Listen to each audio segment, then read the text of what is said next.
வணக்கம் நேர்களே, உள்ளது உள்ளபடி நிகழ்ச்சிக்கு உங்களை வரவேற்பது ஆண்ட்ரூஸ். இந்தியா அப்படின்னு எடுத்துக்கிட்டோம்னா வடக்கே ஜம்மு காஷ்மீர், தெற்கே பார்த்தோம்னா கன்னியாகுமரி, அதே மாதிரி கிழக்கே பாத்தீங்கன்னா நம்ம அசாம், அந்த கல்கத்தா அந்த பகுதி வரும். அதே மாதிரி மேற்கே எடுத்துக்கிட்டோம்னா ராஜஸ்தான். இது மாதிரி நம்மளுடைய எல்லையை நாம பிரிக்கிறது வழக்கம். இந்த ஒரு சூழல்ல நம்ம காஷ்மீருக்கு போக முடியல அப்படின்னாலும் சரி, அடிக்கடி நம்ம ஸ்கூல்லயோ இல்ல காலேஜ்லயோ இல்ல ஃபேமிலி டூராவோ போய் கன்னியாகுமரி நின்று பார்த்திருப்போம். அந்த கடற்கரை, அதாவது இந்தியாவினுடைய ஒரு எல்லை பகுதிக்கு வந்திருக்கிறோம் அப்படின்னு சொல்லிட்டு அங்க நின்று அந்த கடலுடைய அழகை பார்த்து ரசிச்சது வழக்கம். அதே பகுதிக்கு பக்கத்தில் இருக்கக்கூடிய இன்னொரு ஒரு பகுதி பார்த்தோம்னா ராம்நாத் டிஸ்ட்ரிக்ட்ல இருக்கக்கூடிய ராமேஸ்வரம். அந்த ராமேஸ்வரம் அப்படிங்கிறது ஒரு தீவாக இன்று அழைக்கப்படுகிறது. ஆனா முன்னாடி இந்தியாவோட சேர்ந்து இருந்தது. ஒரு மிகப்பெரிய ஒரு புயலுக்கு பிறகு அது தனி தீவாக இருந்தது. இந்த ராமேஸ்வரத்தையும் இந்தியாவினுடைய மிகப்பெரிய நிலப்பரப்பான அதனுடைய கடை கோடியில் இருக்கக்கூடிய அந்த மண்டபம் அப்படின்னு சொல்லக்கூடிய அந்த பகுதியையும் இணைப்பதற்காக ஆங்கிலேயர் காலத்துல ஒரு பாலம் கட்டணும் அப்படின்னு பிளான் பண்ணாங்க. அந்த பாலம் பாத்தீங்கன்னா 1911 அதற்குண்டான திட்டம்லாம் இடப்பட்டு 1913 அதனுடைய பணிகள் தொடங்கப்பட்டு 14 முடிவடைந்தது. 14 முடிவடைந்ததுன்னா இப்போ அந்த பாலத்தினுடைய வயதுன்னு பார்த்தோம்னா 100 ஆண்டை தொட்டுவிட்டது. அதனுடைய அந்த கொண்டாட்டம் அப்படிங்கிறது இன்னைக்கு கூட விழா ஆரம்பமாகி நடந்து கொண்டிருக்கிறது. அது ஒரு மாதமாக பிப்ரவரி 24ஆம் தேதி அதனுடைய சிறப்பான விழா நடக்கின்ற இந்த தருணத்துல அதனுடைய பாம்பன் பாலத்தினுடைய நிலை தற்போது எப்படி இருக்கிறது? ஏன்னா இந்திய நிலப்பரப்பையும் ராமேஸ்வர தீவையுமே இணைக்கக்கூடிய வகையில அதுல என்னன்னா, நம்ம வழக்கமா அங்க டூர் போகும்போது அந்த பாம்பன் பாலத்துல இருந்து பார்த்திருப்போம். அந்த ரயில் பாலம் கீழே பாத்தீங்கன்னா கப்பல் போகும், மேல ரயில் போகக்கூடிய ஒரு வகையில மிக பிரம்மாண்டமாக உருவாக்கப்பட்ட அந்த ரயில் பாலம். அது கட்ட 10 ஆண்டுகளுக்கு மேலாக அந்த பணிகள் நடைபெற்று 1913 தான் முடிவடைஞ்சிருக்கு. இப்படி முடிவடைந்த பாலத்தினுடைய நிலை என்னவாக இருக்கிறது இப்பொழுது? அதை ரயில்வே என்ன செய்து கொண்டிருக்கிறது? அங்குள்ள மக்கள், குறிப்பாக அந்த ராமேஸ்வரம் அப்படிங்கிறது மிகப்பெரிய ஒரு சுற்றுலா தலமாகவும் மீன்பிடி தொழில் மிக முக்கியமான தொழிலாகவும் இருக்கிறது. அந்த நிலை என்ன என்பது பற்றியெல்லாம் இன்று உள்ளவர்களில் பேச காத்திருக்கிறோம். இது பற்றி ஒரு செய்தி தொகுப்பை இப்போது பார்க்கலாம். நாட்டின் மிக பெரும் நிலப்பரப்பையும் ராமேஸ்வரம் தீவையும் இணைக்கும் வகையில் மண்டபத்திற்கும் பாம்பனுக்கும் இடையில் 1902ஆம் ஆண்டு புதிய பாலம் கட்டப்படும் என ஆங்கிலேய அரசு அறிவித்தது. கீழே கப்பலும் மேலே ரயிலும் செல்லும் வகையில் பாலம் கட்ட திட்டமிடப்பட்டு பணிகள் தொடங்கப்பட்டன. 10 ஆண்டுகளுக்கும் மேலாக பணிகள் நடைபெற்று 1913ஆம் ஆண்டு டிசம்பரில் முழுமையாக பணிகள் முடிந்தன. 1914ஆம் ஆண்டு ஜனவரியில் பாம்பன் பாலத்தில் ரயிலை இயக்கி வெள்ளோட்டம் பார்க்கப்பட்டது. இந்த ரயில் பாலம் 144 தூண்கள் உதவியோடு 2 கிலோமீட்டர் தூரத்திற்கு அமைக்கப்பட்டுள்ளது. இந்த பாலம் வழியாக இந்தியாவின் மேற்கு பகுதியில் இருந்து கிழக்கு பகுதிக்கு கப்பல் வருகின்றன. 1914ஆம் ஆண்டு பிப்ரவரி 24ஆம் தேதி பாம்பன் பாலத்தில் ரயில் போக்குவரத்து துவங்கப்பட்டு பயணிகள் ரயிலும் இயக்கப்பட்டது. ரயில் போக்குவரத்து தொடங்கப்பட்டு பிப்ரவரி 24ஆம் தேதியுடன் 100 ஆண்டுகள் நிறைவு பெறுகிறது. இதையொட்டி பாம்பன் ரயில் பாலத்தின் 100ஆண்டு நிறைவு விழா இன்று பாம்பனில் தொடங்குகிறது. இதற்கிடையே பாம்பன் ராமேஸ்வரம் ரயில் நிலையங்கள் குடிநீர், கழிவறை, பாதுகாப்பு, மின்விளக்கு என்று எந்தவித அடிப்படை வசதிகளும் இன்றி உள்ளதாகவும் மக்கள் குற்றம் சாட்டியுள்ளனர். நடைமேடையில் நாய்கள் மற்றும் கால்நடைகளின் தொல்லையை கட்டுப்படுத்த வேண்டும் என்றும் அவர்கள் வேண்டுகோள் விடுத்துள்ளனர். 100 ஆண்டுகள் கடந்த பாம்பன் ரயில் நிலையத்தில் 5 ரயில்களை தவிர மற்ற ரயில்கள் நின்று செல்வதில்லை என்றும் இதன் காரணமாக இப்பகுதியில் மீன் ஏற்றுமதி குறைந்துள்ளதாக மீனவர்கள் வருத்தம் தெரிவித்துள்ளனர். இது தவிர கடலில் செல்லும் ரயில்கள் பாதுகாப்பாக சென்று வர முன்னெச்சரிக்கை நடவடிக்கைகளை எடுக்க வேண்டும் என்றும், பாம்பன் ரயில்வே நிலைய பிளாட்பாரத்தை உயரமாக அமைக்க வேண்டும் என்றும், தண்டவாள பகுதிகளை கடந்து செல்ல பாலம் அமைக்க வேண்டும் என்பன உள்ளிட்ட கோரிக்கைகளை அப்பகுதி மக்கள் ரயில்வே நிர்வாகத்திடம் முன்வைத்துள்ளனர். பக்தர்கள் அதிக அளவில் வந்து செல்லும் பகுதியாக உள்ள ராமேஸ்வரம், பாம்பன் ரயில் நிலையங்களில் தீவிரவாதிகள் அச்சுறுத்தல் உள்ளதால் பாதுகாப்பை அதிகரிக்க வேண்டும் என்று சுற்றுலா பயணிகள் வலியுறுத்தியுள்ளனர். பாக் ஜலசந்தியினுடைய மேலே கம்பீரமாக நின்று கொண்டிருக்கிற 100 ஆண்டுகளை கடந்த இந்த கடல் பாலம், அது குறிப்பா அந்த ரயில் பாலம் நிலை என்னவாக இருக்கிறது? அங்கு இருக்கக்கூடிய மக்கள் இது பற்றி என்ன நினைக்கிறார்கள்? அதனுடைய மேம்பாட்டிற்காக இன்னும் என்ன செய்தால் இன்னும் சிறப்பாக இருக்கும் என்பது பற்றியெல்லாம் நாம் பேச காத்திருக்கிறோம். அரங்கத்தில் தன்னுடைய கருத்துக்களை பதிவு செய்வதற்காக இங்கே வந்திருக்கிறார் DREU, அதாவது தக்ஷின் ரயில்வே எம்ப்ளாயிஸ் யூனியனுடைய செயல் தலைவர் திரு R. இளங்கோவன் அவர்கள். வணக்கம் சார். களத்திலிருந்து நேரடியாக எமது செய்தியாளர், ராமேஸ்வரம் செய்தியாளர் பாலா நம்மோடு இணைந்திருக்கிறார். பாலா, முதல்ல இன்னைக்கு 100ஆண்டு விழாவினுடைய அந்த கொண்டாட்டம் இன்னைக்கு ஆரம்பமாகிருக்கு. அந்த பாம்பன் பாலத்தை பற்றி, அதனுடைய சிறப்புகளை பற்றி, அந்த விழாவை பற்றி சொல்லுங்க சுருக்கமா. பாம்பன் பாலம் வந்து இந்தியாவினுடைய நிலப்பகுதி மண்டபத்தோட முடியுது. அந்த மண்டபத்துக்கு அடுத்து ராமேஸ்வர தீவு. இதற்கு இடையில 2.5 கிலோமீட்டர் தூரத்துல கடலால் தான் இருக்கு. இந்த கடல் பகுதியை இணைப்பதற்காக பாம்பன் பாலம் 1913 கட்டி முடிக்கப்பட்டு 1914 இந்த பாம்பன் பாலம் கட்டி முடிக்கப்பட்டது. அதுல முதல் முறையாக கரி இன்ஜினை கொண்டு இயக்கப்பட்டது. அது மட்டும் இல்லாமல் கரி இன்ஜின் போய் மற்ற மீட்டர் கேஜ் ரயில் பாதையை மாற்றப்பட்டு 2007ஆம் ஆண்டு அகல ரயில் பாதையாக பணிகள் நிறைவேற்றப்பட்டது. பணிகள் முடிவடையப்பட்டது. இந்த பணிகள் இந்த அகல ரயில் பாதைக்கு முன்னாள் குடியரசுத் தலைவர் அப்துல் கலாம் அவர்கள் முயற்சியினால்தான் இந்த அகல ரயில் பாதையாக மாற்றப்பட்டது. அதுக்கு முன் சென்னையில் மண்டபம் வரை மட்டும்தான் இந்த அகல ரயில் பாதை செயல்படுத்த முடியும். பாம்பன் பாலத்தை சீரமைச்சு பண்ண முடியாதுன்னு சொல்லி ரயில்வே பொறியாளர்கள் கூறியதை அடுத்து அவருடைய முயற்சியின் காரணமாக அவருடைய முயற்சியினால் இந்த பாம்பன் பாலத்துக்கு அகல ரயில் பாதை மாற்றப்பட்டு ராமேஸ்வரம் வரை இந்த ரயில் பாதை தொடங்கி கொண்டிருக்கிறது. அகல ரயில் பாதையில் ராமேஸ்வரத்திலிருந்து இந்தியாவுக்கு பல்வேறு பகுதியில் ரயில் சேவை தொடர்ந்து நடைபெற்றுக் கொண்டிருக்கின்றது. இந்த பாம்பன் பாலம் 143 தூண்களை கொண்டு நடுக்கடலில் 143 தூண்களை கொண்டு அமைக்கப்பட்டுள்ளது. இந்த பாம்பன் பாலத்தின் சிறப்பு என்னன்னா, இந்த பாம்பன் பாலத்தில் ஒரு 200 மீட்டர் நடுப்பலத்தில் 200 மீட்டர் நீளத்தில் கப்பல், அதாவது கிழக்கிலிருந்து மேற்கையும் மேற்கே இருந்து கிழக்கையும் செல்வதற்கான தூக்கு பாலம் அமைக்கப்பட்டுள்ளது. இந்த வழியாகத்தான் இந்த கப்பல் கடந்து செல்லும் போது இந்த பகுதியில் பெரிய கப்பல் போக்குவரத்து இந்த பாதையை கடந்து தான் செல்ல வேண்டும். அது மட்டும் இல்லாமல் இந்த பாம்பன் பாலத்தின் நூற்றாண்டு விழா சென்ற ஆண்டில் கொண்டாட திட்டமிட்டப்பட்டிருந்தது. ஆனால் இந்த எதிர்பாராத விதமாக கொல்கத்தாவில் இருந்து பாம்பே நோக்கி சென்று கொண்டிருந்த ஒரு கப்பல் காற்றின் வேகத்தின் காரணமாக இந்த பாம்பன் 121வது தூண்ல மோதியதன் காரணமாக அந்த பாம்பன் பாலம் முற்றிலும் சேதமடைந்தது. அதன் பின் சரி செய்யப்பட்டு இந்த பாம்பன் பாலத்தின் நூற்றாண்டு விழாவை நூற்றாண்டு நிறைவு விழாவாக கொண்டாட ரயில்வே நிர்வாகம் திட்டமிட்டிருந்தது. அதன் பின் இன்று நூற்றாண்டு நிறைவு விழாவின் தொடக்க விழா இன்று முன்னாள் குடியரசுத் தலைவர் அப்துல் கலாம் அவர்களால் தொடங்க வைக்கப்பட்டுள்ளது. இந்த நிறைவு விழா பிப்ரவரி மாதம் நடைபெறும் என்றும் அதற்கு தமிழக முதல்வர் மற்றும் ரயில்வே மினிஸ்டர் மற்றும் உயர் அதிகாரிகள் கலந்து கொள்வார்கள் என்றும் ரயில்வே நிர்வாகம் தெரிவித்துள்ளது. இருப்பினும் இந்த பாம்பன் பாலம் ஒரு துறைமுக நகரம். இந்த துறைமுக நகரத்தில் குறிப்பா சொல்ல போனோம்னா மீன்வளத்துறை அலுவலகம் இங்கதான் பாம்பன்ல தான் முதலாக அமைந்தது. அது மட்டும் இல்லாமல் லைட் ஹவுஸ் 100 ஆண்டுகள் பழமையான லைட் ஹவுஸ் இங்கே தான் இருக்கு. அதுபோல இந்த பாம்பன் பாலத்தை வடிவமைத்த பொறியாளர் மற்றும் பல மாணவிகளுடைய கல்லறை, கலைநயத்தினுடைய கல்லறைகள் இந்த பகுதியில் இருக்கு. அது மட்டும் இல்லாமல் விவேகானந்தர் அமெரிக்காவில் சிகாகோல உரையாற்றிட்டு பின் முதல்ல இந்த இறங்கிய இடம் இங்க குந்துகால் பாம்பன் பகுதியில தான் இருக்கு. அந்த பகுதிக்கு தினசரி சுற்றுலா பயணிகள் அதிக அளவில் வராங்க. அது மட்டும் இல்லாமல் இந்த பாம்பன்ல முக்கிய தொழில மீன்பிடி தொழில் தான். இந்த மீன்பிடி தொழிலை நம்பி கிட்டத்தட்ட 100க்கும் மேற்பட்ட விசைப்படகுகளும் 400க்கும் மேற்பட்ட நாட்டுப்படகுகளும் வாழ்ந்து தொழிலில் ஈடுபட்டு வருகின்றன. இவர்கள் ஒவ்வொரு நாளைக்கும் இவர்கள் குறைஞ்சது விசைப்படகும் நாட்டுப்படகும் 300 டன் மீன் உற்பத்தியில மீன் பிடிச்சிட்டு வராங்க. இந்த மீன் இங்க பிடிக்கப்படுற மீன் தமிழகம் முழுவதும் விற்பனைக்கு செல்லக்கூடியது. முன்பு பாம்பன் பாலத்தில் மீட்டர் கேஜ் ரயில் பாதையா இருக்கும்போது ஒவ்வொரு ட்ரெயின்லயும் கிட்டத்தட்ட 20 டன் மீனும் கருவாடும் ஏற்றப்பட்டது. ஆனால் தற்சமயம் அகல ரயில் பாதையா மாற்றும் போது சில ட்ரெயின்கள், அதாவது மதுரை பேசஞ்சர் ட்ரெயினும் திருச்சி பேசஞ்சர் ட்ரெயினும் சென்னை செல்லக்கூடிய எக்ஸ்பிரஸ் ஒரு வண்டி மட்டும் தான் நிக்குது. அதனால் இவங்களுடைய ஏற்றுமதி ரொம்ப பாதிக்கப்பட்டுள்ளது. 25 டன் ஏற்றப்பட்ட நிலையில இப்ப தற்சமயம் 200ல இருந்து 300 டன் வரைக்கும் தான் ஏற்றிக்கிட்டு இருக்காங்க. அது மட்டும் இல்லாமல் இந்த பாம்பன் பாலத்தை மாற்றுவதற்காக ரயில்வே நிர்வாகம் முயற்சி செய்தது. 100 ஆண்டுகள் பழமையான இந்த பாம்பன் பாலத்தை மாற்றுவதற்கு ரயில்வே நிர்வாகம் முயற்சி செய்தது. இந்த பகுதி மக்களுடைய பெரிய போராட்டத்திற்கு பின் இந்த பாம்பன் பாலத்தை அதே பகுதியில் வைத்து சென்னை செல்லக்கூடிய வண்டி மட்டும் தற்சமயம் நின்று செல்ல கொண்டிருக்கிறது. ஆனால் இந்த கடந்த காலங்களில் இந்த பாம்பன் பாலத்தை வடிவமைக்கப்பட்ட இன்ஜினியர் கூட கடந்த காலங்களில் கடந்த கால தொழில்நுட்பத்தின் தலைமுறைக்கு எடுத்துக்காட்டும் விதமாக, தற்போதைய தலைமுறைக்கு எடுத்துக்காட்டும் விதமாக தற்சமயம் அமைந்துள்ளது.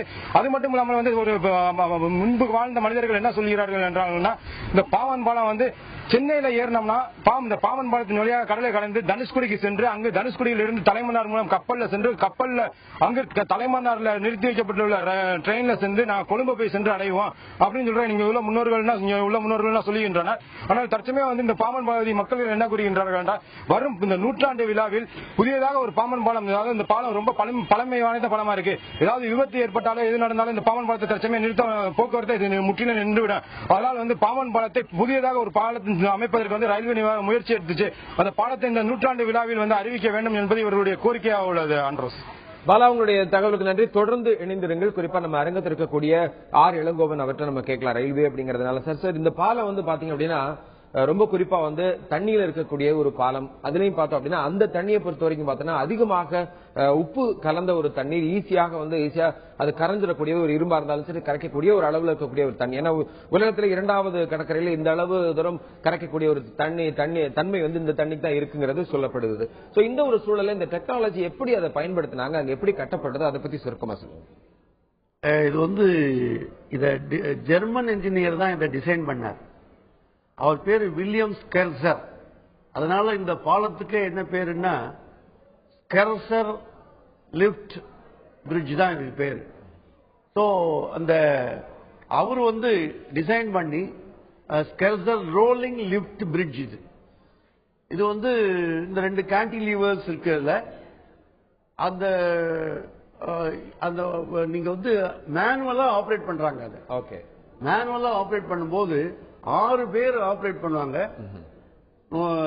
100 மடங்கு அத சக்தியை அது அந்த ஆபரேட் பண்ற அளவுக்கு ஆபரேட் பண்ணா 100 மடங்கு சக்தியை கொடுக்கிற அளவுக்கு அந்த மெஷின் அந்த எந்திரம் வடிவமைக்கப்பட்டிருக்கு. சோ அந்த அடிப்படையில் 200 டன்னை வந்து 200 டன் அளவுக்கு தூக்கக்கூடிய சக்தி வாய்ந்தது 6 பேர் ஆபரேட் பண்ணக்கூடியது. அதனால 200 அடி உயரம் அது விட்டு கொடுக்கும். கப்பல் போய் வர்றதுக்கு வசதியா அது விட்டு கொடுக்கிற அளவுல அது வந்து அந்த பாலம் கட்டப்பட்டிருக்கு. இத கட்டும்போது பாத்தீங்கன்னா 2000 டன் இரும்பு பயன்படுத்திருக்காங்க. 2000 ஊழியர்கள் இதுல ஈடுபட்டு செயல்பட்டு இருக்காங்க. காலராவிலேயே வந்து 100 பேருக்கு மேல செத்து போயிருக்காங்க அந்த கட்டும்போது. அப்படி வந்து ஒரு தொழில்நுட்ப ரீதியா கட்டப்பட்டது நீங்க ஒண்ணு. 2வது உண்மையிலே நீங்க சொன்னது சரியான விஷயம் என்னன்னா ரொம்ப இது வந்து அரிப்புத்தன்மை அதிகமா இரும்பு அரிக்கக்கூடிய சக்தி வாய்ந்த இரும்பு உப்புத்தன்மை உள்ள முக்கியமா மோசமான ஏரியால இது ஒண்ணு. அதனால வந்து இப்ப நீங்க பாத்தீங்கன்னா அது வந்து ரொம்ப அரிக்கப்பட்டுதான் இருக்கு. கத்தித்தன்மை என்று சொல்வார்கள்.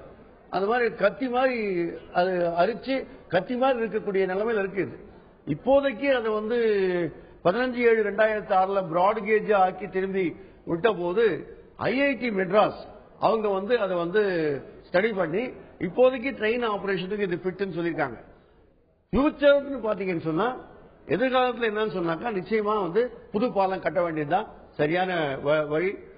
புது பாலம் கட்டலன்னா இதையே ஸ்ட்ரெங்தன் பண்ணி ஓட்ட முடியுமான்னா சாத்தியம் இல்லைங்கிறது தான் இந்த ஹைலி கரோஷன் ப்ரோன் ஜோன்ங்கிறதுனால புது பாலம் கட்டுறதுதான் சரியான வழிங்கிறது தான் அறிஞர்களுடைய இதுவா இருக்கு. ஏன்னா இதை வந்து ரிப்பேர் பண்ணணும்னு வச்சுங்க, ரிப்பேர் பண்ணணும்னா அதுக்கு வந்து நீங்க ஏற்கனவே பிராட் கேஜா மாத்தும் போதே என்ன திட்டமிட்டாங்கன்னா இதை எடுத்துட்டு வேற கட்டலாமான்னு பார்த்தாங்க பிராட் கேஜுக்கு. ஆனா 800 கோடி செலவாகும். அப்ப என்ன பண்ணாங்கன்னா இந்திய ஐஐடி மெட்ராஸ், சென்னை ரயில்வேயுடைய சதன் ரயில் இன்ஜினியர்ஸ் எல்லாருமா சேர்ந்து திட்டம் போட்டு இன்ஜினியரிங் ஒர்க் ஷாப் அரக்கோணத்துல இருந்து எல்லாத்தையும் தயார் பண்ணி கொண்டாந்து இதை பிராட் கேஜா மாத்தினாங்க. குறைவான செலவுல 100% செலவுல தான் அதை முடிச்சாங்க. அதனால வந்து தொழில்நுட்பம் நம்ம கிட்ட இருக்கான என்ன விஷயம்னா இந்த கேண்டிலீவர் தொழில்நுட்பம் வந்து இப்போ அறியாத தொழில்நுட்பமா இருக்கு. அந்த டெக்னிக்கல் நோஹோன்னு சொல்லக்கூடியது இப்போதைக்கு எங்கேயுமே கிடைக்கல. அது ஒரு பெரிய சிக்கலான விஷயமா இருக்கு. அதனால வந்து இதை பழுது பார்த்து செய்யறதை விட புதிதாக ஒரு பாலம் கட்டுவதுதான் சரியானது என்றுதான் இப்போ எல்லாரும் எதிர்பார்க்கிறாங்க. அல்லது இன்னொரு ஆப்ஷனும் இருக்கு. இன்னொரு ஆப்ஷன்னா கடலுக்கு அடியில ரயில் போடுவது, பிரான்சுக்கும் பிரிட்டனுக்கும் போடுவது. அது மாதிரி போடுவது அந்த ஆப்ஷன்லாம் ஏராளமான செலவாகக்கூடியது. இன்னைக்கு ரயில்வேல பல திட்டங்கள் செயல்படாம கணக்கு பணமே இல்லாம இருக்கு. இந்த சூழ்நிலையில வந்து இவ்வளவு செய்ய முடியுமான்னு தெரியாது. குறைவான சூழ்நிலையில இன்னைக்கு பிராட் கேஜா மாத்தி இருக்கிறது ஒரு பெரிய விஷயம் தான். கண்டிப்பாக 2065 மீட்டர், அது மட்டும் இல்லாம 6776 அடி நீளம் கொண்ட இந்த மிகப்பெரிய ஒரு ரயில் பாலம் கட்டி முடிப்பதற்கு பல்வேறு சிரமங்களை தாண்டி இந்த கட்டிடம் இந்த பாலம் கட்டி முடிக்கப்பட்டிருக்கு. இதுல குறிப்பா பார்த்தோம்னா சார் சொன்ன மாதிரி 18,000 டன் ஜல்லி மணல் எல்லாம் பயன்படுத்தியிருக்கிறாங்க. அது பல்வேறு விதமான மனித உழைப்புகள் அதுல இருந்திருக்கு. அது மட்டுமல்லாமல் 5000 டன் சிமெண்ட்டுக்கு மேல கொட்டப்பட்டு இந்த ஒரு பாலம் கட்டி முடிக்கப்பட்டிருக்கு அப்படிங்கிறது. இப்படிப்பட்ட பாலத்தினுடைய நிலை என்னவாக இருக்கிறது, அந்த பாலத்தை என்ன வாக்கினால் அங்கு ராமேஸ்வரம் பகுதியில் இருக்கக்கூடிய மக்களுக்கும் சரி அங்க இருக்கக்கூடிய பிரச்சனைகளும் சரி செய்யப்படும் என்பது பற்றி பேசிக் கொண்டிருக்கிறோம்.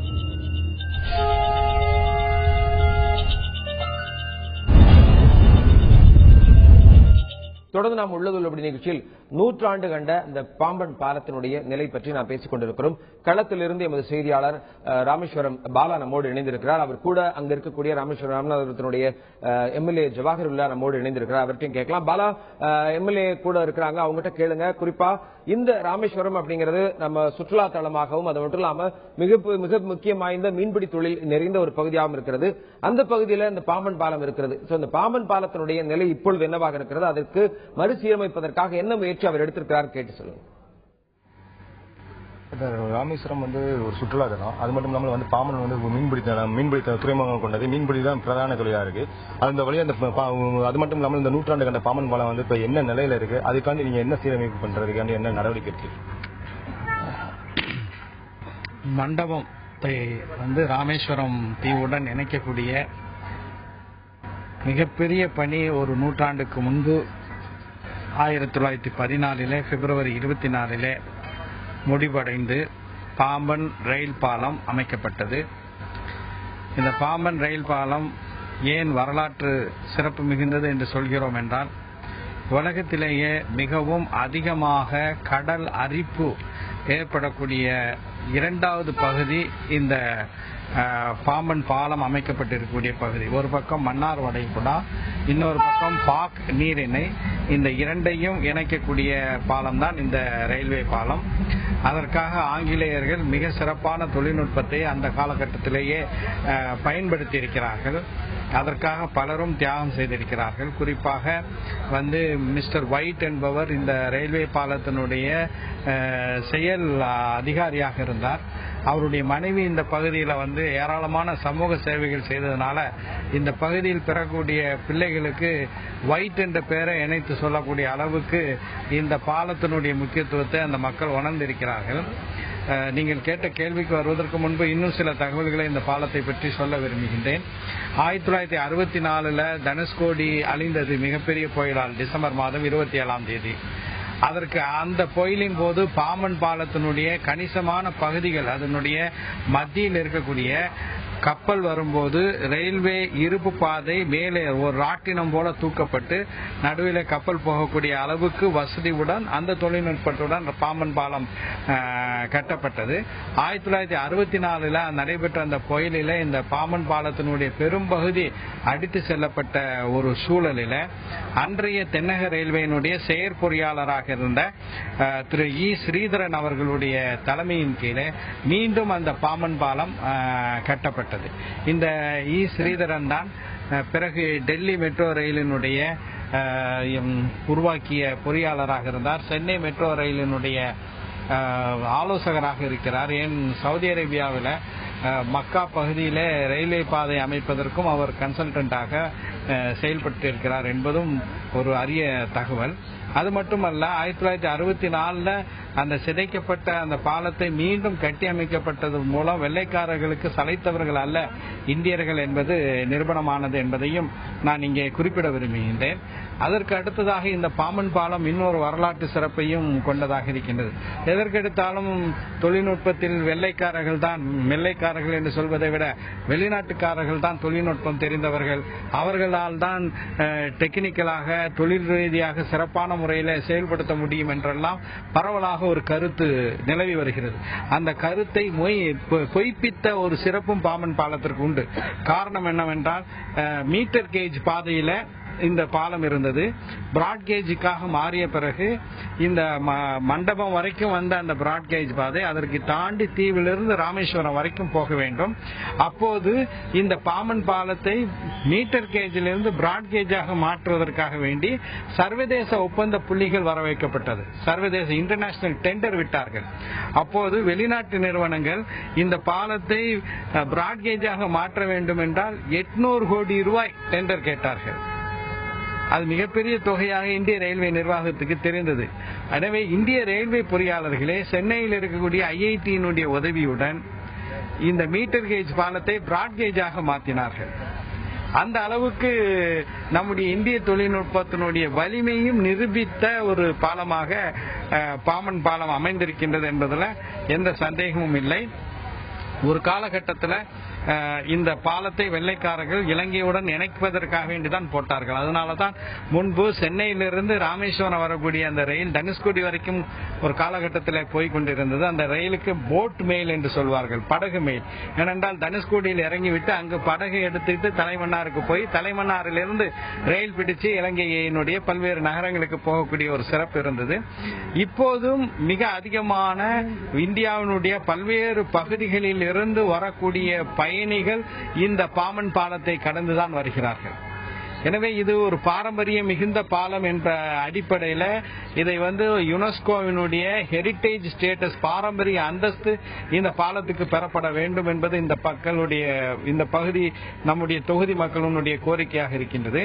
அதே போல சென்னையிலிருந்து ராமேஸ்வரத்திற்கு வரக்கூடிய 2 ரயில்களும், ஒரு ரயில் காலையில 4 மணிக்கு வருகிறது, இன்னொரு ரயில் ராமேஸ்வரத்துக்கு காலை 11:15 வருகிறது.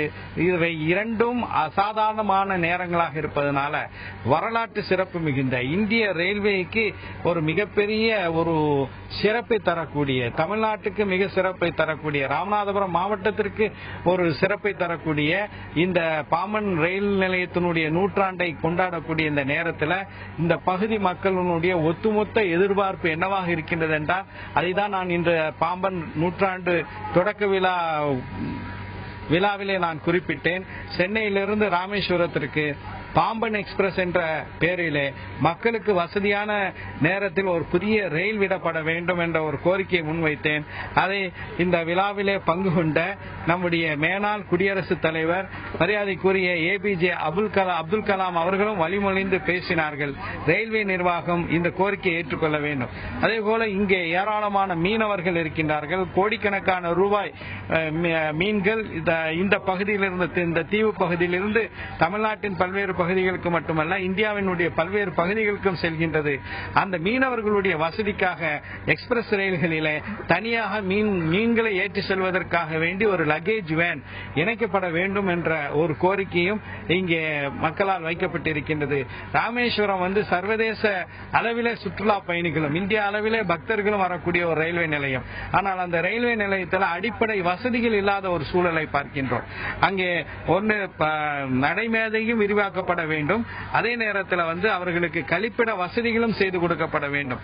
அதே போல நீங்க நம்ம ராமநாதபுரம் மாவட்டத்தில் உள்ள ரயில் நிலையத்தில் பாத்தீங்கன்னா, ராமநாதபுரமாக இருந்தாலும் சரி, மண்டபமாக இருந்தாலும் சரி, அல்லது ராமேஸ்வரமாக இருந்தாலும் சரி, சரியான சுத்தமான குடிநீர் வசதி கூட இல்லாத ஒரு நிலை இருக்கின்றது. நேற்று கூட நான் இந்த நிகழ்ச்சியில பங்கு கொள்வதற்காக நான் 16101 என்ற அந்த 2வது ரயிலிலே வரும்போது நான் 2ஆம் வகுப்பு ஏசி வண்டியில பயணம் செய்யும் போது அந்த வண்டியில கழிப்பறைக்கு போனால் தண்ணீரே இல்லை. 2ஆம் 2 டயர் ஏசியிலேயே அந்த நிலை என்றால் மற்ற பொட்டிகளுடைய நிலை எப்படி இருக்கும் என்பதை உணரலாம். அதே போல இந்த பகுதியில ரிசர்வேஷனுக்காக வேண்டி முன்பதிவுக்கு செல்ல வேண்டும் என்றால் மண்டபம் நீங்க ராமநாதபுரத்தினுடைய சட்டமன்ற உறுப்பினராக இருக்கீங்க. இந்த இவ்வளவு குறைகள் இருக்குன்னு நீங்களே சொல்றீங்க. இந்த குறைகளை நிவர்த்தி பண்றதுக்கு தமிழக அரசு மத்திய அரசுக்கு நீங்க ஏதாவது கடிதம் எழுதியிருக்கிறீங்களா, கோரிக்கை விடுத்துள்ளீங்க? நான் சட்டமன்ற உறுப்பினராக தேர்ந்தெடுக்கப்பட்ட பிறகு பல்வேறு கோரிக்கைகளை ரயில்வே நிர்வாகத்திடம், நேரடியாக பொது மேலாளரிடம், அதே போல மதுரை கோட்ட மேலாளரிடம் பலமுறை பல கோரிக்கைகளை வைத்திருக்கின்றேன். உண்மையை சொல்ல போனால் சில கோரிக்கைகளை அவர்கள் ஏற்றுக்கொண்டிருக்கிறார்கள். உதாரணமாக சொல்ல வேண்டும் என்றால், ராமேஸ்வரத்திலிருந்து திருப்பதிக்கு ரயில் விட வேண்டும் என்பது நான் வைத்த கோரிக்கை, அதை ஏற்றுக்கொண்டிருக்கிறார்கள். அதே போல கோயம்புத்தூருக்கும் ராமேஸ்வரத்துக்கும் முன்பு தினமும் ஓடிக்கொண்டிருந்த ரயில் இயக்கப்பட வேண்டும் என்பதும் மக்கள் சார்பாக நான் வைத்த கோரிக்கை. இப்போது வாரத்துக்கு ஒரு முறை அந்த ரயில் ஓடுகிறது, அது தினந்தோறும் இயக்கப்பட வேண்டும் என்பதும் தொடர்ந்து நாம் வலியுறுத்தி வரக்கூடிய ஒரு கோரிக்கை. அதே போல ராமேஸ்வரம் ரயில் நிலையத்தில் அடிப்படை வசதிகள் வேண்டும் என்று பல்வேறு கோரிக்கைகளை வைத்த பிறகுதான் அங்கு வசதிகள் மேம்படுத்தப்பட்டிருக்கின்றன. ஆனால் அந்த வசதிகள் போதாது என்பது உண்மை. அதே போல அங்கே கட்டப்பட்டிருக்கக்கூடிய கழிப்பறை இன்னும் திறக்கப்படாமல் இருக்கக்கூடிய விஷயமும் இருக்கின்றது. அதே போல இங்க இந்த பாம்பனை பொறுத்த வரைக்கும் பாத்தீங்கன்னா, இங்கே உள்ள அந்த ரயில்வே பிளாட்பாரம் உயர்த்தப்பட வேண்டும். இதுவும் ஒரு கோரிக்கையாக இருக்கின்றது. ரயில்வே நிர்வாகத்திடம் தொடர்ந்து அதிகமாக கோரிக்கைகளை வைத்திருக்கிறேன். இன்றைக்கு கூட எனக்கு வலது பக்கம் பொது மேலாளரும் இடது பக்கம் மதுரை கோட்ட மேலாளரும் இருந்தார்கள். அவர்களிடம் நம்ம மக்களுடைய கோரிக்கைகளை தான் அதிகமாக சொல்லியிருக்கிறேன். நீங்க நம்மளுடைய சட்டமன்ற உறுப்பினர் கூறும்போது பத்தில அவர்களே நிறைய குறைகளை சொல்கிறாங்க. இவர்களுடைய குறைகளை வந்து அவர்கள் எழுத்துப்பூர்வமாக கொடுத்திருக்காங்க. ரயில்வே நிர்வாகம் முன்வந்து நடவடிக்கை எடுத்தால் மட்டுமே இப்படி மக்களுக்கும் வரும் சுற்றுலா பயணிக்கும் ஒரு நலன் அமையும் என்பது எந்த ஒரு ஐயப்பாடும் கிடையாது. தொடர்ந்து பேசலாம் பாலா. அங்க இருக்கக்கூடிய ராமேஸ்வரத்தினுடைய எம்எல்ஏ ஜவாஹருல்லா அவரே அனுபவப்பட்ட பல பிரச்சனைகளையும் சொன்னார். அங்க இருக்கக்கூடிய மக்களுடைய பிரச்சனையாக குடிநீர் வசதி, கழிப்பறை வசதி கூட இல்லாத ஒரு நிலை இருக்கிறது. ஏன்னா அது மிகப்பெரிய ஒரு சுற்றுலா தலம், மீன்பிடி தொழில் மிக முக்கியமான ஒரு தொழிலாக இருக்கக்கூடியது. அதற்கு இணைப்பாக இருக்கக்கூடியது இந்த பாம்பன் பாலம். இந்த பாலத்தினுடைய பணிகள் எல்லாமே அது குறிப்பாக அது நூற்றாண்டு கடந்து நிற்கிறது. இதற்கு என்ன மாற்று வழி என்பது பற்றி பேசிக் கொண்டிருக்கிறோம். அதனுடைய குறைகளை அவர் சொன்னார்.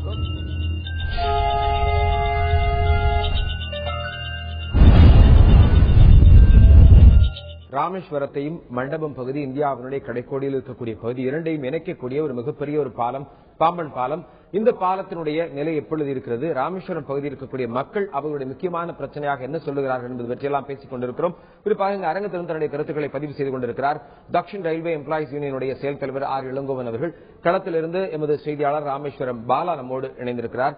இளங்கோவன் சார் கேட்கக்கூடிய கேள்வி சார், இந்த கேன்டி லீவர் அப்படின்னு சொல்லக்கூடிய அந்த டெக்னாலஜி பயன்படுத்தி இந்த பாலம் அது வந்து சாதாரண மக்களுக்கும் சொல்லணும் அப்படின்னு பார்த்தோம்னா அந்த பெரிய பாலத்திலிருந்து குறிப்பா அந்த ரோடு வழியா போகக்கூடிய அந்த பாலத்திலிருந்து பார்த்தோம் அப்படின்னா அந்த பாலம் வந்து கப்பல் போகக்கூடிய அளவில் தூக்கி இறக்கப்படக்கூடிய ஒரு பாலமாக இருக்கும். அந்த கேன்டி லிவர் அப்படிங்கிற டெக்னாலஜி. அந்த டெக்னாலஜி இருக்கக்கூடிய அந்த பாலம் கட்டப்பட்டு இப்ப 100 ஆண்டுகள் ஆகிருச்சு. இன்னைக்கு அதனுடைய நிலை என்னவாக இருக்கும்? நீங்க என்ன ரயில்வேல இருக்கிறீங்க, நீங்க குறிப்பா அந்த கேன்டிலீவர் ஆபரேட் பண்றதுக்கு நீங்க சொன்னீங்க மேனுவலா தான் ஆபரேட் பண்றாங்க அப்படின்னு. அதுக்கு போதுமான ஆட்கள் இருக்கிறாங்களா? அந்த பாலத்துல வேற என்னென்ன வசதிகள் செய்யணும் அப்படிங்கறதெல்லாம் சொல்லுங்க சார். அது உண்மையிலேயே அந்த அதை ஆபரேட் பண்றதுக்கு ஒரு ஷிப்டுக்கு 6 பேர் தேவை. பார்த்தா 3 ஷிப்ட் ஆபரேட் பண்ணா 18 பேர் தேவை. ஆனா 12 பேர் தான் அங்க சாங்ஷன் பண்ணிருக்காங்க. அந்த 12 பேருக்கும் ஆள் கிடையாது. 5 பேர் தான் வந்து வேலையில் இருக்காங்க. அதுக்கும் 3 பேர் தான் அவைலபிளா இருக்காங்க. அதனால என்ன பண்றாங்கன்னா வெளியில இருந்து ஆளை கூட்டு வராங்க, அனாத்தரைஸ்ட் ஆளுங்களை கூட்டு வந்து அந்த வேலையை வாங்குறாங்க. இதுக்கு முக்கியமான காரணம் என்னன்னு சொன்னா இது வந்து அந்த தொழில்நுட்பம் வாய்ந்த அந்த விஷயத்துல ஒரு அனாத்தரைஸ்ட் ஆளுங்களை போட்டு வேலை செய்யறது சரியில்லை. இதை கண்டிச்சு எங்க யூனியன் வந்து பல தர்ணாக்கள் அங்க நடத்திருக்காங்க, டிஆர்இ சார்பா நடத்திருக்காங்க. அரசாங்கத்தோட ஆழ்மான கொள்கை தான் இதுக்கு முக்கியமான காரணம். முக்கியமான இடங்களுக்கு கூட சேஃப்டி கேட்டகரியில கூட 1,49,000 காலியிடங்கள் இருக்கு இந்தியாவில். இந்திய ரயில்வேல 25,000 வேகன்சி ஃபில்அப் பண்றாங்க, ஃபில்அப் பண்ண மாட்டேங்கிறாங்க. 2.5 லட்சத்து மேல வேகன்சிஸ் இருக்கு இன்னைக்கு இந்தியன் ரயில்வேல. இந்த காலியிடங்களை நிரப்பாதனால அந்த குறிப்பிட்ட முக்கியமான பாதுகாப்பு வேலைகளுக்கு கூட ஆள் இல்லாம நிலைமை இன்னைக்கு இருந்துகிட்டு இருக்கு. இதனால வந்து அனாத்தரைஸ் பர்சன்ஸை யூஸ் பண்ணக்கூடிய நிலைமைக்கு அங்க போக வேண்டிய நிலைமை இருக்கு. கண்டிப்பாங்க சார். அதே நேரத்தில் இன்னொரு ஒரு பிரச்சனையே அங்க செய்தியாளர் அங்க உள்ள பிரச்சனையாக சொன்னாங்க. என்னன்னா அங்க வரக்கூடிய ரயில்கள்ல பாத்தீங்கன்னா ஒரு 5 ரயில் மட்டும்தான் அந்த பாம்பன்ல நிக்குது. அது ஒரு மிகப்பெரிய ஒரு பிரச்சனையாக இருக்கு அப்படின்னு சொல்லியிருக்காங்க. இதை பத்தி நீங்க என்ன சொல்ல நினைக்கிறீங்க? எல்லா ட்ரெயினும் நிறுத்துறது தான் சரியான விஷயம். ஏன்னா பாம்பன் வந்து அது அந்த ரயில் நிலையத்தில் எல்லா வண்டியும் நின்றுதுன்னா எல்லா ஜனங்களுக்கும் அது பயன்படக்கூடிய அந்த லோக்கல் வந்து அவங்க மீனை ஏற்றுமதி பண்றதுக்கும் இறக்குமதி பண்றதுக்கும் அது வசதி பண்ணக்கூடிய வகையில் இருக்கிறதுனால அந்த எல்லா ட்ரெயினையும் அங்க நிறுத்துறது தான் சரியானது. வந்து இந்த ஆபரேட் பண்றதுக்கு கருவி இதை ஆபரேட் பண்ணக்கூடிய சிரமத்தால அவங்க எல்லா வண்டியும் நிறுத்தாம இருக்காங்க. இது வந்து இந்த ஆள் ஒழுங்கா போட்டாக்க இந்த பிரச்சனையை தீர்க்க முடியும். ஆளை இந்த ஆபரேட் பண்றதுக்கான ஆளுகளை ஒழுங்கா போட்டு 8 hour ஷிப்ட் போட்டு பண்ணினா எல்லா வண்டியும் நிறுத்தி ஓட்டு போக முடியும். ஏன்னா அவங்களுக்கு இதை ஆபரேட் பண்ணணும்னா ஒரு ஆர்டர் கொடுத்து பண்ணி முடிவு பண்ணி திறக்கணும் அப்படின்னு சொன்னதுக்கு அப்புறம் அல்லது கப்பல் துறையிலிருந்து சொன்னதுக்கு அப்புறம் 50 நிமிஷம் ஆகும். 40 to 50 நிமிஷம் ஆகும். அந்த பாலத்தை திறக்கவோ திரும்பி மூடவோ 50 நிமிஷம் ஆகும். இந்த காரணத்தால வந்து இது வந்து இந்த வண்டி நிறுத்தாம வண்டி ஓடிட்டே இருக்கிறதுக்கு ஏற்பாடு பண்றாங்க. எப்ப கப்பல் ஓடுதோ அப்ப மட்டும் திறந்து விடுறதுக்கு பாக்குறாங்க, நேரத்தை குறைக்கிறதுக்காக. இது வந்து நம்ம தவிர்க்கக்கூடிய வகையில ஆளை ஒழுங்கா போட்டா எப்ப வேணாலும் திறந்து எப்ப வேணாலும் மூடலாம். அது மாதிரி பண்ணிட்டு எல்லா வண்டியும் நிறுத்துறது சரியா இருக்கும் தான் என்னுடைய கருத்து. கண்டிப்பாக ஆட்கள் பற்றாக்குறை என்ற ஒரு கருத்தை முன்வைத்திருக்கிறார். அதை கண்டிப்பா ரயில்வே நிர்வாகம் வந்து அதுக்கு உண்டான உரிய நடவடிக்கை எடுக்கணும். ஏன்னா அது ஒரு மிக முக்கியமான ஒரு பணி. அந்த பணியை பார்க்கும்போது அது எளிமையாக தெரிந்தாலும் அதனுடைய பணி அப்படின்னு சொல்லும்போது ஒரு கப்பல் வந்ததுன்னா கிட்டத்தட்ட ஒரு 50 நிமிடங்கள் அதை ஏற்றி இறக்குறதுக்கு உண்டான வேலை இருக்கு அப்படின்னு சொல்லியிருக்கிறாங்க.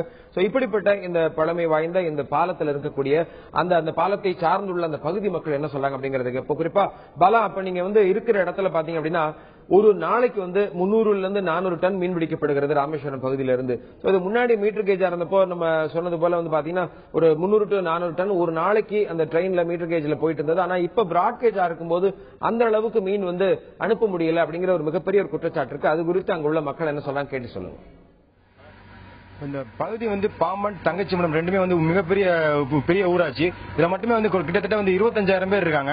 அனைவருமே வந்து மீன்பிடி தொழிலை நம்பி உள்ளவங்க. இவங்க பிடிக்கக்கூடிய மீன்கள் வந்து கிட்டத்தட்ட ஒரு நாளைக்கு வந்து 25 முதல் 30 டன் வரைக்கும் இவங்க மீன்களை வந்து மீட்டர் கேஜா இருக்கும்போது ஏற்றி கொண்டிருந்தாங்க. ஆனா இவங்க இப்ப வந்து ரொம்ப பாதிப்படைஞ்சுள்ளன. அதை பத்தி கூறுவதற்காக நம்மளுடைய பேட்டரி பாம்பனுடைய ஊராட்சி மன்ற தலைவர் இருக்காரு, பேட்டரி அவர்கிட்ட கேட்போம். இப்ப இந்த பாம்பன் பாலத்துல வந்து உங்களால என்ன பாதிப்பு இருக்கு? இந்த பாம்பன் பாலத்தை நீங்க பாம்பன் ட்ரெயின் நின்று செல்லாததுனால? பாம்பன் பாலம் வந்து இங்க ட்ரெயின் வந்து நின்று செல்லாதனால இங்க ஏறத்தாழ 100 விசைப்படகுகள் இருக்கு. சராசரியா ஒரு நாளைக்கு நமது மீனவர்கள் பிடிக்கக்கூடிய மீன்கள் விசைப்படகுல மட்டும் 150 டன் சராசரியா வரும். நாட்டுப்படகு 400 நாட்டுப்படகுகள் இருக்கு. எல்லாமே கிட்டத்தட்ட 200 டன்னுக்கு மேல மீனும் கருவாட்டுக்கும் நிச்சயமா மீனவர்கள் அந்த மீனை பிடிக்கிறாங்க. இன்றைக்கு வந்து வெளியூருக்கு குறிப்பா வந்து கோயம்புத்தூர், பொள்ளாச்சி இந்த மாதிரி இடங்களுக்கு கொண்டு போறதுக்கு வண்டி வசதிகள் கிடையாது. ஆரம்ப காலங்களில் வந்து மீட்டர் கேஜ் பாதையா இருக்கின்ற பொழுது பொள்ளாச்சி, திருச்சி, கோயம்புத்தூர் இந்த பகுதிகளுக்கு தினசரி ரயில்கள் இருந்துச்சு. குறைஞ்சது ஒரு நாளைக்கு வந்து இங்க இந்த ரயில்வே ஸ்டேஷன்ல இருந்து 2 டன்ல இருந்து 5 டன் வரைக்கும் மீன் ஏத்துவாங்க. ஆனா இன்றைக்கு வந்து அந்த மாதிரி வந்து ரயில்கள் அந்த பகுதிகளுக்கு செல்றது இல்ல. வாரம் ஒரு தடவை கோயம்புத்தூர் போட்டிருக்காங்க. ஆனா மீன் ஏற்றக்கூடிய அந்த வசதி கிடையாது. இந்த வசதியை மீண்டும் ஏற்படுத்தி கொடுத்தால் நிச்சயமான முறையிலே ரயில்வேக்கு மிகப்பெரிய வருமானத்தை ஈட்டி கொடுக்கும். அது மட்டுமல்ல, நமது மீனவர்களுடைய வாழ்விலே அது மிகப்பெரிய மாற்றங்களை உருவாக்கும். குறைவான விலைக்கு செல்லக்கூடிய மீன்கள், அதிகப்படியான மீன்கள் நல்ல ரேட்டுக்கு விற்கப்படும். அது போலவே வியாபாரிகளும் இன்றைக்கு வந்து ஒரு பார்சலுக்கு குறைஞ்சது 200 ரூபாய் 250 ரூபாய் செலவழிக்கிறாங்க அந்த பகுதிகளுக்கு லாரிகளை ஏற்றி விடுவதற்கு. இதே ரயிலில் ஏற்றினால் நிச்சயமான முறையில் 75 ரூபாயில இருந்து 100 ரூபாய் வரைக்கும் வாங்குவாங்க. அதனால வியாபாரிகளுக்கும் அவர்களுக்கும் லாபம் கண்டிப்பான முறையில கிடைக்கும். ஆனா முப்பரிமாணமா அந்த லாபம் கிடைக்கக்கூடிய இந்த ஒரு சூழலுக்கு கண்டிப்பான முறையில் தினசரி ரயில் கோயம்புத்தூருக்கு விட வேண்டும். நம்மளுடன் வந்து பிஜேபியினுடைய தேசிய பொதுக்குழு உறுப்பினர் இருக்காரு. அவர்கிட்ட நம்ம வரும் சுற்றுலா வரவர்கள் வந்து இந்தியாவில இருந்து இந்துக்கள் அனைவருமே வந்து காசி ராமேஸ்வரம் போறாங்க. ராமேஸ்வரம் வர சுற்றுலா பயணிகளுக்கு அடிப்படை வசதி ரயில்வே நிலையத்தில் இருக்கா? இல்ல, பொதுவா வந்து அகில இந்திய அளவில் வரக்கூடிய அளவுக்கு ஏற்பாடுங்கிறது மிகவும் கம்மியா தான் இருக்கு. ஏன்னா இன்னைக்கு வந்து டெல்லியில இருந்தும் சரி, பாம்பேல இருந்தும் சரி, கல்கத்தால இருந்தும் சரி, எல்லா பகுதி மக்களும் வந்து இன்றைக்கு ராமேஸ்வரம் வந்துடுறாங்க. ராமேஸ்வரம் அவங்க பொதுவா வந்து அவங்க வந்து நேர சென்னையில இறங்கி 2 நாள் தொடர்ந்து பயணம் செஞ்சு திருப்பி இங்க வராங்க. அவங்க இங்க வரும்பொழுது வந்து அப்படின்னா அவங்களுக்கு போதுமான வசதி, கழிப்பறை வசதி, தங்குவதற்கு உண்டான வந்து ரிட்டையரிங் ரூம்ஸ் சொல்லக்கூடிய வந்து அந்த ஓய்வு விடுதிகள்லாம் வந்து மிகவும் குறைவா இருக்கு. அதனால இன்றைக்கு வந்து யாத்ரீகள் மிகவும் கஷ்டப்படுறாங்க. இன்னைக்கு ஏறத்தாழ வந்து தினசரி வந்து ரயில்ல வந்து 20,000 பேர்ல 40,000 பேர் வந்து ரயில்ல வராங்க. அப்படிப்பட்ட மக்களுக்கு வந்து போதுமான வசதி இன்னும் செய்து தரவில்லை. அதை இன்னும் நன்றாக செய்து தர வேண்டும் என்பதை ரயில்வே நிர்வாகத்திற்கு பாரதிய ஜனதா கட்சியின் சார்பாக நான் வேண்டுகோள் விடுக்கிறேன். தற்சமயம் வந்து நம்ம பகுதியில வந்து தங்கச்சிமடம் பாம்பன் பகுதியில இருந்து ரயில்ல வந்து நிறைய பாதிப்படைஞ்சிருக்கா சொல்லி ஒரு ரிட்டையர் பட்ட ஆசிரியர் ஒருத்தர் இருக்காரு. அவர்கிட்ட இது வரைக்கும் இந்த பாம்பன் பகுதினால வந்து உங்களுக்கு என்ன பாதிப்பு ஏற்பட்டு பாம்பன் பகுதியில வண்டி நிக்காம சொல்றதுனால? எங்களுக்கு வண்டி நிக்காம சொல்றதுனால அருகாமையில தங்கச்சிமடம் ரயில்வே நிலையத்தில் வந்து ரயில் கிடையாது, அங்க ஸ்டேஷன் கிடையாது. அதனால அங்குள்ள மக்கள் வந்து இங்க அருகாமையில் உள்ள பாம்பன் ரயில் நிலையத்துக்கு தான் வரணும். அதனால இங்க வந்து இந்த ரயில் நிக்காம போறதுனால மக்கள் வந்து மிகுந்த சிரமத்துக்கு உட்படுகிறார்கள். 2வது ரயில் கட்டணத்தை எடுத்துக்கிட்டோம்னா பஸ்ஸுக்கும் ரயிலுக்கும் அந்த ரயில் கட்டணம் வந்து பாரதூரமான வித்தியாசங்கள் இருக்கின்றது. அது எல்லா ரயிலும் இங்க நின்று போச்சுன்னா மக்கள் வந்து அந்த குறைந்த கட்டணத்தில் அருகாமையில் உள்ள மதுரை, ராமநாதபுரம் மற்ற பகுதிகளுக்கு சென்று வருவதற்கு அது ஒரு வாய்ப்பாக இருக்கும். அதனால வந்து ராமேஸ்வரத்திலிருந்து கிளம்பக்கூடிய அனைத்து ரயில்களும் தென்னக ரயில்வேயானது பாம்பன் ரயில் நிலையத்தில் நின்று செல்லுமாறு ஒரு வாய்ப்பை ஏற்படுத்தி கொடுக்குமாறு கேட்டுக்கொள்கின்றோம். தற்சமே வந்து மீன்பிடி தொழிலில் ஈடுபட்டிருக்க மீனவர் வந்து சொல்றாரு, மீனவர் அருள் இருக்காரு, நம்ம அவருக்கு என்ன பாதிப்பு, எவ்வளவு செலவு ஒரு நாள் ஏற்படுதுன்னு சொல்லி அப்ப நீங்க ரயில் நிக்காம சொல்றதுனால உங்களுக்கு என்ன பாதிப்பு இருக்கு? நாங்க வந்து இப்ப சமீப காலமா வியாபாரத்துல வந்து நம்ம இந்த தமிழ்நாடு மட்டுமே இல்லாம வெளி மாநிலங்களுக்கு மீன் அனுப்புறோம். வெளி மாநிலங்களுக்கு மீன் அனுப்பணும்னு சொல்லும்போது நாங்க மதுரைக்கு இங்க இருந்து அனுப்பி அங்கிருந்து வேற ட்ரெயின்கள்ல மாத்தி ஏற்ற வேண்டியது இருக்கு. இதனால எங்களுக்கு செலவினம் வந்து ரெட்டிப்பாகுது. எல்லா ட்ரெயினும் இங்க இருந்து போற ட்ரெயின் எல்லாம் இங்க நின்று போனா நாங்க இப்ப எல்லா மாநிலத்துக்கு நாங்க எங்க மீன்களை வெளியில அனுப்பும் போது எங்க மீன்கள் வந்து அதிகமான விலைகளுக்கு விற்க வாய்ப்பு இருக்கு. அதுபோக இங்க வந்து இந்த 100ஆண்டு விழாவை நாங்க இங்க நடத்தணும்னு பெரிய நோக்கத்தில் நாங்க ஏற்பாடு பண்ணினதே அனைத்து ரயில்களும் இங்க நின்று செல்ற ஆரம்ப காலத்துல இருந்து அதிகமான வருவாய் உள்ள இந்த பாம்பன் ரயில்வே ஸ்டேஷன்ல மீண்டும் வந்து ரெட்டிப்பான வருவாய் நாங்க பெருக்கி கொடுக்கறதுக்காகத்தான் நாங்க இங்க வரவழைச்சோம். ஆனா அங்க வந்திருக்கிறவங்க எங்க நன்மைகளுக்கு எதுவும் செய்யற மாதிரி தெரியல. எல்லாம் அவசர கதியில ஒரு சில வேலைகளை பார்த்துட்டு போயிட்டாங்க. எங்க கனவுகள் நிறைவேறுமான்னு சொல்லிட்டு நாங்க வந்து ஏக்கத்தோட தான் பார்த்துட்டு இருக்கோம். பகுதி மக்கள் கூறும்போது வந்து இந்த ரயில்வே நிலையத்தில் அடிப்படை வசதி கிடையாதுன்னு சொல்லி கூறுறாங்க. அதே மாதிரி தேசிய பொதுக்குழு உறுப்பினர் கூறும்போது வந்து வரும் ராமேஸ்வரம் வரும் சுற்றுலா பயணிகளுக்கு எந்தவித அடிப்படை வசதியும் கிடையாது, வெயிட்டிங் ரூம்ல கூட தண்ணி இல்லைன்னு சொல்றதா உங்களுடைய குறையா இருக்குது. ஆண்ட்ரோஸ் தொடர்ந்து பேசலாம் பாலா. இங்க அரங்கத்தில் இருக்கக்கூடிய இளங்கோவன் சட்ட கேட்கக்கூடிய கேள்வி, இப்ப அங்க இருக்கக்கூடிய மக்களும் சரி முக்கியமான தலைவர்களும் சொன்ன ஒரு கருத்து என்னன்னா, ராமேஸ்வரம் வந்து 2 வகையா பிரிக்கப்படுது. ஒன்னு சுற்றுலா தலமாகவும், இன்னொன்னு பாத்தீங்க அப்படின்னா மீன்பிடி தொழிலாகவும் இருக்கிறது. சோ இது ரெண்டுக்குமே முக்கியமான இணைப்பு பாலகமா இருக்கக்கூடியது இந்த ரயில்வே மேம்பாலம். சோ இந்த ரயில்வே இந்த பாலத்தில் இருக்கக்கூடிய பிரச்சனைகள் எல்லாமே அவங்க சொன்னாங்க. குறிப்பா அங்க இருக்கக்கூடிய ஒரு கழிப்பிட வசதி கூட இல்ல, குடிநீர் வசதி இல்ல அப்படின்னு சொல்லியிருக்காங்க. சோ இது எல்லாமே குறிப்பா அந்த மக்களுடைய ஒரு ஒட்டுமொத்த பிரச்சனைகளை சரி செய்வதற்கு ரயில்வே நிர்வாகம் என்ன செய்தால் சரியாக இருக்கும்னு நினைக்கிறீங்க? கழிப்பறை அது இல்லாமலே இருந்திருக்காது, இருக்கும். பராமரிக்கிறதுக்கு ஆள் இல்லாம போயிடும். எல்லாமே அப்படிதான். கண்டிப்பா அப்படி இல்லைனாலே போகவே முடியாது, பயன்படுத்த முடியாது. அப்படிதான் இப்போ வந்து ரயில்வே நிர்வாகத்தோட கொள்கை என்னன்னா, மத்திய அரசாங்கத்தோட கொள்கை தான். அதுவும் அது பாஜக அரசாகட்டும் காங்கிரஸ் அரசாகட்டும் கடந்த 20 ஆண்டுகள்ல உலகமயம், தாராளமயம், தனியார் மயத்தால அவங்க பின்பற்ற கொள்கையின் விளைவாக இன்றைக்கு சஃபைவாலான்னு ஒரு கேட்டகரி இருக்கு இல்லையா, போச்சுக்கிட்டாங்க. அதுல இருந்து கான்ட்ராக்ட் மயமாக்கிட்டாங்க. சோ வந்து வேலை ஆளை குறைக்கிறதுக்காக மிக முக்கியமான இந்த துப்புரவு தொழில அந்த தொழிலை கான்ட்ராக்ட் விட்டதுனால இப்ப என்னாச்சு, உங்களுக்கு நிரந்தரமா ஒரு ஆள் கிடையாது சுத்தம் பண்றதுக்கு. ஆள் இல்லைன்னா லேட்ரின் வந்து லேவட்ரி வந்து கொஞ்ச நாளைக்கு இருக்கும், அப்புறம் போயிடும். ரெண்டாவது தண்ணி ஏற்பாடு பண்ணணும். தண்ணி வசதி இல்லைன்னா அதுவும் போயிடும். தண்ணி வசதியோட லாவட்ரி வந்து கட்டி தரணும். ரயில்வே வந்து ஆயிரக்கணக்கான வருமானம், பேசஞ்சர் வருமானத்துல நஷ்டம் இருந்தா கூட பேசஞ்சருடைய வசதி, அடிப்படை வசதிகளை வந்து செய்து தர வேண்டியது ரயில்வேடைய கடமை. அது செஞ்சு தரணும்.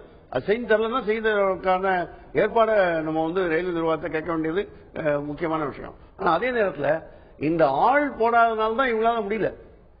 ஆள் போடுவதற்கு துப்புரவு வேலைகளை கான்ட்ராக்ட் விடாம ரயில்வே நிர்வாகமே பண்ணினாங்கன்னா நிச்சயமா வந்து தொடர்ந்து ஆள் போட்டு பராமரிச்சு டாய்லெட் வைக்க முடியும். அது முடியாதது இல்ல. இவ்வளவு பெரிய ரயில்வேல அது சாத்தியம் இல்லாத ஒரு பிரச்சனை கிடையாது. அதே மாதிரி ஒருத்தர் சொன்னாரு ரிட்டையரி ரூம்ஸ் வந்து. ரிட்டையரி ரூம்ஸும் வந்து அங்க ஒரு 10-15 இருக்குங்க. பத்தலன்னா இன்னும் ரயில்வே நிர்வாகம் அதிகமா கட்டி தரலாம். அது ஒன்றும் அதை கோரிக்கை வச்சு அது பேசினா பட்ஜெட்ல அலோகேட் பண்ணி கட்டி தருவாங்க. கட்டி தருவதற்கு ரயில்வே நிர்வாகத்தை நிர்பந்தம் பண்ண நாங்களும் தயாரா இருக்கோம். கண்டிப்பாக. இப்ப இந்த ஒரு சூழல்ல இந்த பாம்பன் பாலம் 100 ஆண்டை தொட்டு இருக்கிறது. அந்த பாம்பன் பாலம் இணைக்கக்கூடிய ஒரு பகுதி ராமேஸ்வரம் தீவு. இந்த தீவுல ரொம்ப முக்கியமான ஒரு சுற்றுலா தலம் அப்படின்னு பார்த்தோன்னா அருள்மிகு ராமநாத சுவாமி கோவில். இந்த கோவிலை பொறுத்த வரைக்கும் சொல்லணும் அப்படின்னா வடக்கில் இருக்கக்கூடிய மக்கள் எல்லாமே காசியாக நினைத்து இங்க வர்றாங்க. நம்ம இருக்கக்கூடிய மக்கள் இங்க காசிக்கு போயிட்டு இருக்கிறோம். சோ இந்த மாதிரி மிக முக்கியமான பல தீர்த்தங்கள் அங்க உள்ள இருக்கிறது. அதுல போயிட்டு வந்தா நம்மளுடைய பாவங்கள் போகும் சொல்லிட்டு நிறைய சுற்றுலா பயணிகள் இங்க வராங்க. அதுக்கு முக்கியமா பயன்படுத்தக்கூடியது இந்த ரயில்வே. இந்த ரயில் மூலமாக இங்க வராங்க. சோ அப்படி இந்த பாம்பன் பாலத்தில் இருக்கக்கூடிய இந்த ரயில்வே நிர்வாகம் அங்க வருமானமும் பெறுகிறது. அதே நேரத்தில் பார்த்தோம் அப்படின்னா அவங்களுக்கு உண்டான வசதிகளையும் செய்து கொடுக்கணும் அப்படிங்கறது முக்கியமான ஒரு கருத்தை வச்சிருக்காங்க. அதுல மிக முக்கியமா இளங்கோவன் சார் சொன்னதுல ஒரு முக்கியமான ஒரு பாயிண்ட் என்னன்னா, ஆள் பற்றாக்குறை அப்படிங்கிறது மிக முக்கியமான ஒரு குறையா சொல்லியிருக்காங்க. ஏன்னா ஆட்கள் பற்றாக்குறை சர்ப்ளஸா இருந்தாங்க அப்படின்னாலே, கரெக்டான போதுமான அளவு இருந்தாங்கனாலே அவங்களுடைய பணி எல்லாமே சிறப்பாக செய்யப்படும். குறிப்பா அந்த கழிப்பறை எல்லாம் சுத்தம் செய்யப்படும், தண்ணீர் வசதி வேண்டும் என்ற ஒரு கருத்தை அவரும் வெளிப்படுத்தியிருக்கிறார். இதே நேரத்தில் அங்க மீன்பிடி தொழில் அப்படிங்கிறது மிக முக்கியமான தொழில். அந்த தொழிலை பெருக்குவதற்கும் இந்த பாம்பன் அப்படிங்கிற ரயில் நிலையத்தில் வந்து எல்லா ரயில்களும் நிற்பதற்குண்டான வசதியை ரயில்வே நிர்வாகம் மேற்கொள்ள வேண்டும். அதே நேரத்தில் கொஞ்சம் அதிக நேரம் நிற்க வேண்டும் அப்படிங்கிற ஒரு கருத்தையும் சொல்லியிருக்காங்க. கொஞ்ச நேரம் ஒரு நிமிடம் 2 நிமிடம் தான் நிற்குது அப்படிங்கிற சொல்லிக்கிறாங்க. இவங்களுடைய கோரிக்கை ஒரு 5 நிமிடம் 10 நிமிடம் நின்றா அவங்க உள்ள அந்த மீன் எடுத்துட்டு வரக்கூடிய அந்த லக்கேஜ் திங்ஸ் எல்லாம் ஏற்றி கொண்டு போற வசதியாக இருக்கும் சொல்லிக்கிறாங்க. சோ இது போன்ற அந்த பிரச்சனைகள் எல்லாம் சரி செய்து கம்பீரமாக நிற்கக்கூடிய இந்த 100 ஆண்டு தொட்ட இந்த பாம்பன் பாலம் இன்னும் சீராக்கப்பட வேண்டும். அதற்கு மாற்று பாலமாகவும் ஒரு பாலம் அமைக்க வேண்டும் என்பது எல்லாருடைய கோரிக்கையாகவும் இருக்கிறது. இந்த உள்ளுறவு நிகழ்ச்சியில் வந்து கலந்து கொண்டு பேசிய DREA செயல் தலைவர் திரு ஆர் இளங்கோவன் அவர்களுக்கும், களத்தில் இருந்து எமது அங்கு உள்ள இருக்கக்கூடிய ராமநாதபுரம் தொகுதியினுடைய MLA ஜவாஹர்லால் தன்னுடைய கருத்துக்களை பதிவு செய்வதற்காகவும் அங்குள்ள செய்தியாளர் பாலா அவர்களுக்கும் பார்த்த நேயர்களுக்கும் நன்றி தெரிவித்துக் கொண்டு மீண்டும் ஒரு உள்ளுறவு நிகழ்ச்சி சந்திப்போம். நன்றி, வணக்கம்.